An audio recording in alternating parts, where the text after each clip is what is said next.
Welcome back once again to Dix Young. Discuss करने वाले हैं chapter 3 metal and non metal of class 10th chemistry.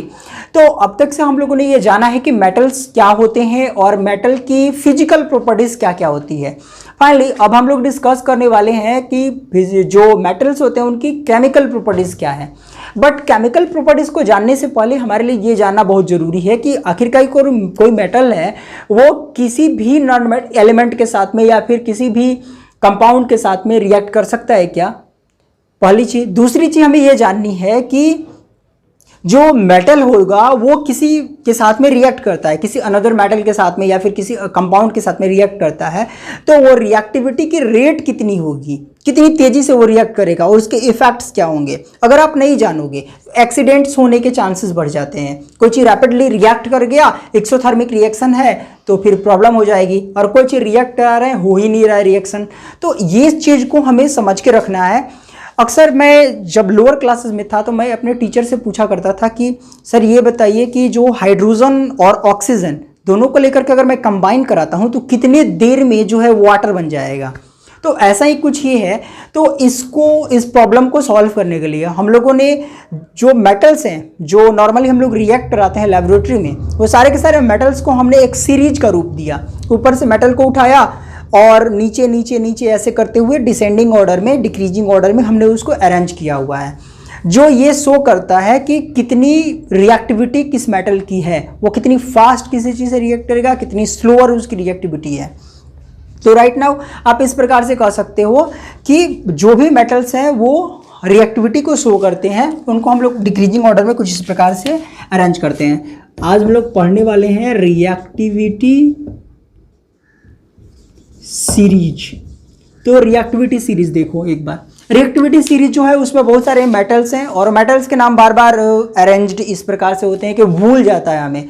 तो इसके एक छोटा सा ट्रिक है, उसके इस्तेमाल से हम लोग इसको लर्न रखेंगे। डायरेक्टली भी आप लर्न रख सकते हो, आपके पास में जो मेमोरी है वो अच्छी है तो आप लर्न रख सकते हो, बट जो ट्रिक है उसका भी इस्तेमाल किया जा सकता है, कुछ बच्चे इस्तेमाल कर सकते हैं। तो इसका ट्रिक इस प्रकार से, please stop calling me a cute zebra. I like her call a smart god.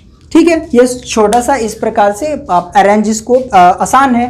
ऐसे लग रहा है कोई बोल रहा है कि please stop calling me a cute zebra. आप कोई चिढ़ा रहा होगा तो बोल रहा है कि प्लीज स्टॉप करो, मुझे ये जेब्रा मत बोलो, मुझे जो बकरी पहले बोलते थे वही मेरे लिए अच्छा था, तुम बकरी ही मुझे बोला करो। तो please stop calling me a cute zebra, I like her call a smart God.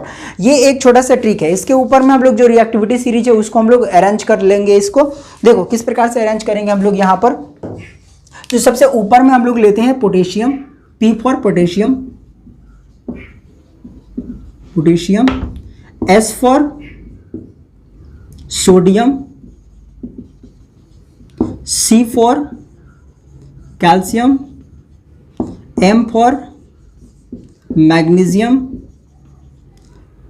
A for aluminium,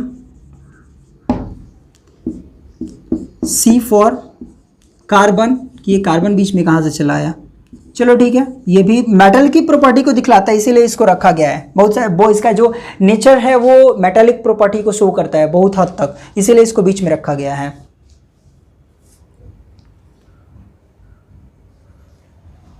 आगे बढ़ते हैं। Z for zinc, I for iron, L for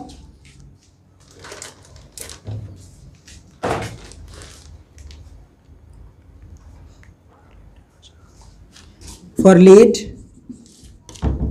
H for hydrogen, फिर हाइड्रोजन बीच में आया। अब हाइड्रोजन बीच में क्यों आया रिएक्टिविटी सीरीज में, जबकि हम लोग मेटल की रिएक्टिविटी सीरीज बनाते हैं।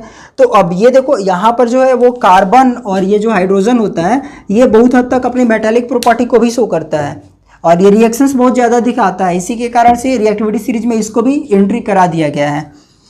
चलिए आगे बढ़ते हैं।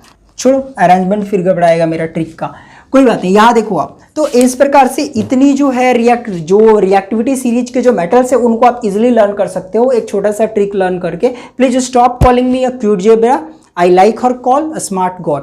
तो इसमें देखो P for potassium, S for sodium, C for calcium, M for magnesium, A for aluminium, C for carbon, Z for zinc, I for iron, L for lead, H for hydrogen, C for copper, S for silver and G for gold. तो इस प्रकार से आप पूरा reactivity series आपके सामने में है। अब इसमें थोड़ा सा अरेंजमेंट इसको जो है उसको हम लोग ध्यान से देखेंगे। तो इसमें 3 ऊपर के मेटल उठा लो, यहाँ से, इधर से नहीं, इधर से आप 3 ऊपर के मेटल उठा लो, लगभग ऊपर के मेटल्स जो हैं।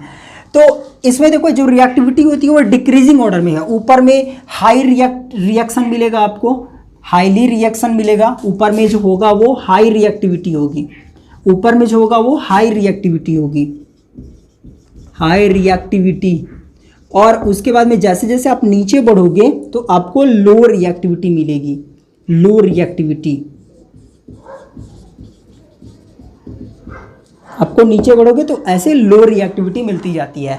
तो ऊपर के जो सेक्शंस मिलते हैं यहाँ पर पोटेशियम, सोडियम, कैल्शियम और मैग्नीशियम, ये एसिड के साथ में बहुत ही फास्टली रिएक्ट करते हैं, बहुत ही रैपिडली रिएक्ट करते हैं। तो इसको ध्यान में रखना है कि rapid reaction with acid and give H2। तो बहुत तेजी से रिएक्ट करेंगे एसिड के साथ में और वहां पर H2 गैस को प्रोवाइड कराते हैं। साथ ही साथ वाटर के साथ में भी also fast reaction with water. तो यहाँ पर पानी के साथ में भी इनका जो रिएक्शन होगा वो बहुत तेजी से होता है, बहुत तेजी से फास्ट। आप जो है वो पोटेशियम लो या फिर सोडियम लो और उसको पानी में डाल दो तो उसमें फिर आग लग जाता है, या फिर हवा में भी रखो तो उसमें से जो है वो उसमें फायर लगने के चांसेस बहुत ज़्यादा हाई होते हैं। इसीलिए इसको हम लोग पानी में ना रख करके केरोसिन ऑयल में डुबो करके रखते हैं। अच्छा, अब उसके बाद में देखो ये जो उसके नीचे मिलेगा कैल्शियम मैग्नीशियम से नीचे जो एल्युमिनियम, कार्बन, जिंक और आयरन है। अब यहाँ पर ये जो एल्युमिनियम से नीचे के पार्ट्स हैं ये मॉडरेट रिएक्टिव होते हैं और react slowly with water but react fast with steam. जो भाप होगा, जो स्टीम होगा, उसके साथ में बहुत तेजी से रिएक्ट करेंगे। लेकिन नॉर्मली जो वाटर होगा, कोल्ड वाटर है या फिर हल्का ठंडा वाटर है, तो उसमें ये रिएक्शन अपना शो नहीं करेंगे। हॉट वाटर के साथ में भी शो नहीं करेंगे। ये स्टीम जो होगा उसके साथ में ज़्यादा अच्छे से रिएक्ट करते हैं। अच्छा, रीज़न इसके पीछे का समझो। जो वाटर मॉलिक्यूल्स होते हैं वो ब्राउनियन मोशन को शो करते हैं, उनके मॉलिक्यूल्स जो मूवेबल हैं। तो जो लिक्विड फॉर्म होता है उसमें उनके जो मूवेबल एटम्स होंगे वो थोड़े स्लो मूव कर रहे हैं, और जब स्टीम में कन्वर्ट हुआ तो फास्ट मूव करने लगे। और इस फास्ट मूवमेंट के कारण वो जो उनका रिएक्शन होता है वो अच्छे तरीके से कर पाते हैं वहाँ पर। Due to the fast movement of the particles, यहाँ पर जो है वो इसके साथ में ये रिएक्ट कर जाएगा। अच्छा, ये जो होगा नीचे आपका पोर्शन मिलेगा, जो हाइड्रोजन के नीचे का पोर्शन मिलेगा आपको, जैसे कॉपर हो गया, सिल्वर हो गया, गोल्ड हो गया, ये रिएक्शन नहीं शो करते हैं। वाटर के साथ में रिएक्शन शो नहीं करते, एसिड के साथ में भी रिएक्शन शो नहीं कर सकते हैं, नहीं करते हैं। डू नॉट शोज रिएक्शन और you can say that less reactive, ये लेस रिएक्टिव है। तो इनको आप लेस रिएक्टिव बोलो, ऐसा बिल्कुल नहीं बोल सकते हैं कि बिल्कुल नहीं करते हैं, क्योंकि एक्वारेजिया के साथ में जो है गोल्ड रिएक्ट करता है और वहाँ पर इसको इतना ज़्यादा कोरोसिव नेचर का बनाया जाता है कि ये गोल्ड को पिघला दे। तो फाइनली यहाँ पर नीचे आप देखो जो भी हाइड्रोजन के नीचे मिलेंगे वो लेस रिएक्टिव मिलेंगे। हाइड्रोजन से ऊपर और ये कार्बन के अगल बगल का जो होगा, कार्बन के नीचे ये जो होंगे वो मॉडरेट रिएक्टिव होते हैं। और उसके ऊपर जाओ, आप कार्बन के ऊपर जाओ तो आपको हाईली रिएक्टिव एलिमेंट्स मिलते हैं। सवाल उठता है कि सर कार्बन और हाइड्रोजन जबकि नॉन मेटल्स हैं तभी भी इनको आप क्यों डाले हुए हैं इस रिएक्टिविटी सीरीज में? तो कार्बन और हाइड्रोजन जो है वो ज़्यादातर मेटालिक प्रॉपर्टीज़ को शो करते हैं, नॉन मेटल होने के बावजूद मेटालिक प्रॉपर्टीज़ को शो करते हैं। बहुत सारा जो रिएक्शन वाले टर्म में, फिजिकली नहीं, केमिकल रिएक्शन, जो केमिकल प्रॉपर्टीज़ हैं उनको बहुत ज़्यादा शो करते हैं। डेट्स वाई हम लोग इसको जो है वो रिएक्टिव सीरीज में यहाँ पर रखते हैं। आगे बढ़ेंगे हम लोग और केमिकल प्रॉपर्टीज़ को देखते हैं जो मेटल्स हैं उनके नेक्स्ट वीडियो में। आज के लिए इतना ही, फिर मिलेंगे अगले वीडियो में। जय हिंद।